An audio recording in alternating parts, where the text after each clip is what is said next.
दूसरी तरफ राहुल गांधी एक दूसरी परेशानी में फंस गए। क्या है वो परेशानी? राहुल संसद में सरकार को घेर रहे हैं, लेकिन खुद एक मुसीबत में फंसे। आय से अधिक संपत्ति के मामले में हाईकोर्ट से उन्हें राहत नहीं मिली, तो राहुल सुप्रीम कोर्ट पहुंच गए और हाईकोर्ट के आदेश को चुनौती दी। लोकसभा में विपक्ष के नेता पर आय से ज्यादा संपत्ति के आरोप लगे थे। यह शिकायत कर्नाटक के बीजेपी कार्यकर्ता विघ्नेश शिशिर ने की थी और इलाहाबाद हाईकोर्ट ने सीबीआई ईडी से उन आरोपों के सत्यापन के निर्देश दिए थे। हाईकोर्ट ने मई में अपने आदेश में कहा था कि यदि शिकायत प्राप्त हुई है तो उसमें लगाए गए आरोपों का कानून के अनुसार सत्यापन किया जाए। कोर्ट ने कहा था कि सीबीआई या ईडी कानून के तहत उचित कदम उठा सकती है, यानी जांच के दौरान सूचना मिलने पर कानूनी कार्रवाई कर सकती है। जानकार मानते हैं कि राहुल गांधी को गिरफ्तारी का भी अंदेशा है, इसलिए सुप्रीम कोर्ट में एक अलग ट्रांसफर याचिका भी दाखिल की है, जिसमें मामले को इलाहाबाद से दिल्ली ट्रांसफर करने की मांग की गई। दोनों याचिकाएं 7 अगस्त को दाखिल की गई थी। सुनवाई 17 को होगी। इस बीच हाईकोर्ट ने आगे की सुनवाई के लिए 20 अगस्त की तारीख तय की है। अब राहुल गांधी की आय से जुड़ी बात हो रही है। इस मामले में कहा गया आय से अधिक संपत्ति का मामला।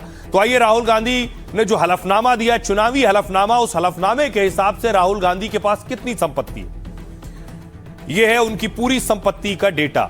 संपत्ति 20 करोड़ 39 लाख। उनकी आय देखिए, सालाना आय 2022-23 में 1 करोड़ से ज्यादा थी। 1 करोड़ से ज्यादा 21-22 में, उससे पहले 1 करोड़ 31 लाख थी। 2020-21 1 करोड़ 29 लाख, 2019-20 में 1 करोड़ 21 लाख और 2018-19 में 1 करोड़ 20 लाख। अगर देखें तब से अब तक उनकी आय, कुल आय कम हुई जो उनकी कमाई थी। अब चल संपत्ति देखिए, कैश 55,000, बैंक में जमा 26,25,000, बॉन्ड और शेयर में 8 करोड़ 32 लाख रुपए, एनएसएस पोस्टल सेविंग में 61,52,000, ज्वेलरी में 4,20,000 रुपए और कुल 9 करोड़ 24 लाख रुपए। अचल संपत्ति दिल्ली के सुल्तानपुर और महरौली में खेती वाली 2 जमीनें हैं। अचल संपत्ति में दिल्ली में एक फार्म हाउस बिल्डिंग है और अचल संपत्ति में कुल कीमत 2 करोड़ 10 लाख है इसकी। गुरुग्राम में कमर्शियल बिल्डिंग 9 करोड़ 4 लाख से अधिक की है। कुल अचल संपत्ति 11 करोड़ 15 लाख की है। देनदारी 49,79,000 रुपए की है। यह 2024 का चुनावी हलफनामा है।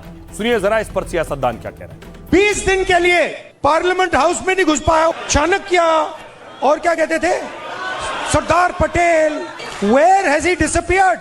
जब तक वो कोलैप्स करके कहें कि भैया ये हमारी बस की नहीं है, माफ करो, छोड़ दो हमें, और बिना नफरत के, बिना हिंसा के, बिना नफरत के हम हमारी देश की संस्कृति, हमारे देश के कल्चर की लड़ाई लड़ रहे हैं। हमारा देश नफरत का नहीं है, मोहब्बत का है, प्यार का है, भाईचारे का है, अहिंसा का है। ये हम प्रूव करके दिखा देंगे सबको।